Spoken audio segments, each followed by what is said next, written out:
35-এর ধাক্কা 50-এ। 50 is not just a age, it's an audit. 50 শুধু বয়স নয়, আগে কি করেছেন তার হিসাব নিকাশও। আপনার কি 35 চলছে? তাহলে আপনাকে কিছু অভ্যাস রপ্ত করতে হবে, কিছু পাল্টাতে হবে, নইলে 50-এ গিয়ে বিশাল একটা ধাক্কা খাবেন। 50 হচ্ছে ভাঙচুরের বয়স। আস্তে আস্তে বয়স ঝেঁকে বসে, শরীর দুর্বল হয়, ব্যাধি ঘর বাঁধে, আর্থিক দুশ্চিন্তা বেড়ে যায়, ছেলে মেয়ের ভবিষ্যৎ নিয়ে কপালে ভাঁজ পড়ে। এই জন্যেই অনেকে 50 পেরোলে বলেন on the wrong side of 50। তাই 35 বছর থেকে 50-এর ঝামেলা মোকাবেলার পরিকল্পনা করতে হবে। অনেক কিছু করতে হবে, অনেক কিছু ছাড়তে হবে, অনেক কিছু। চলুন দেখি সেগুলো কি কি। Health demands interest. আপনি যদি এখন থেকে শরীরের যত্ন না নেন, নিশ্চিতভাবে ধরে নেবেন 50-এ স্বাস্থ্য সুদ আদায় করবে। এই সুদ হচ্ছে চিকিৎসা খরচ। এমনিতেই 50 খুব ভঙ্গুর সময়, সে সময় শরীরের ভাঙচুর না চাইলেও এখন শরীরের যত্ন নেই। হালকা ব্যায়াম করুন, নিয়মিত আধা ঘন্টা হাঁটুন, পরিমিত খাবার খান, অস্বাস্থ্যকর খাবারকে বাদ দিন, পর্যাপ্ত ঘুমান। Tension and tell of toll. 35 বছর মানসিক চাপের সময়। কিসের মানসিক চাপের? সংসার হয়েছে, ছেলে মেয়ে স্কুলে যাচ্ছে, বাবা মাকে দেখতে হচ্ছে, হয়তো ভাই বোনের পড়ার খরচও চালাতে হচ্ছে না? খরচের পারদ বাড়ছে, কুলানো যাচ্ছে না, একেবারেই না। 35 থেকে কয়েক বছর খুব কঠিন সময়। এই সময়ের মানসিক চাপ 50-এ খাদের কিনারে নিয়ে যেতে পারে আপনাকে। 50-কে বলা হয় টেল অফ টোল, টোল আদায়ের গল্প। সেতু পেরোলে যেভাবে টোল নেয়, 50 সেভাবে টোল আদায় করে। 35 থেকে 49 পর্যন্ত যত বেশি মানসিক চাপে থাকবেন, এ টোলের পরিমাণ তত বাড়বে। এ চাপ আপনি এড়াতে পারবেন না, তবে কমাতে পারবেন। 1. তালিকা করে খরচ করুন, তাহলে প্ল্যান করতে পারবেন। 2. কিছু দায়িত্ব শিফট করুন। স্ত্রী রাজি হলে তাকে সংসার চালানোর খরচ তার হাতে দিয়ে দিন। তাদের মতো সুন্দর করে সব ম্যানেজ করতে আর কেউ পারে না, পারবেও না। 3. ছোট ভাই বোনদেরও দায়িত্ব ভাগ করে দিন, যেমন বাজার করা, খরদর দেখে রাখা। 4. রাগারাগি বাদ দিন। 5.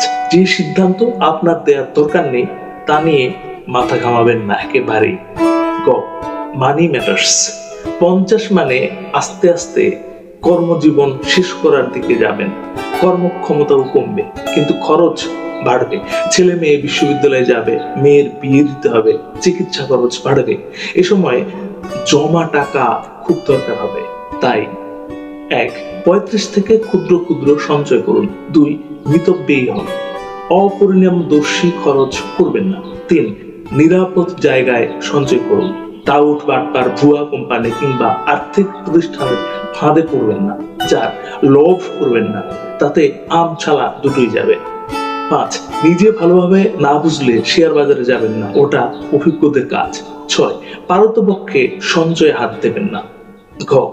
Hard work gives dividend. এখন পরিশ্রম করার বয়স, যেটা 50-এ করতে পারবেন না। তাই এখন শরীরকে একটু কষ্ট দিয়ে হলেও 1. রোজগারের জন্য বেশি বেশি পরিশ্রম করুন। সম্ভব হলে নিয়মিত কাজের বাইরে অন্য কোনো কাজ করে আয় বাড়ান। 3.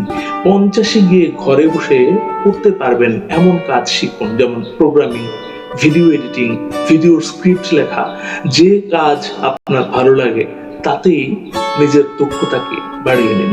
50-এর অপর দিকে যখন পৌঁছাবেন, তখন আজকের পরিশ্রম ও দক্ষতা অর্জন অকল্পনীয় ডিভিডেন্ড আপনাকে দেবে। 5. Right decision is rewarding. ভেবেচিন্তে সঠিক সিদ্ধান্ত নিন। আজকের সিদ্ধান্ত 50-এ অনেক বড় প্রভাব ফেলবেই। তাই 1.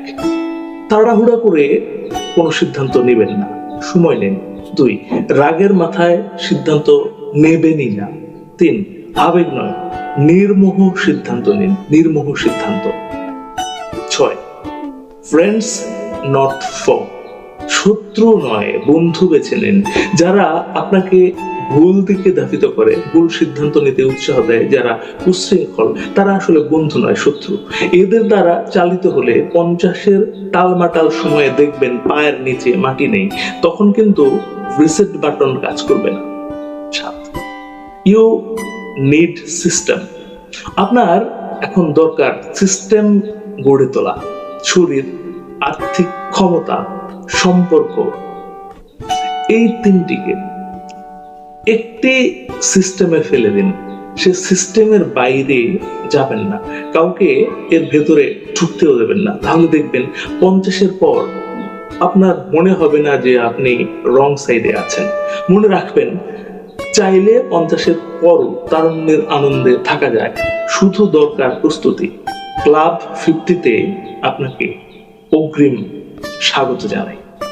শেষ করার আগে একটি কথা, 50-এর প্রস্তুতি কিন্তু আরো আগেও নেওয়া যায়, আরো আগে থেকে। আমি আমার মতে সর্বশেষ সময়ে সীমা ঠিক করছি 35, এরপর দেরি হয়ে যাবে একদম। সুতরাং আজ থেকেই শুরু করুন। শুভকামনা আপনার জন্য।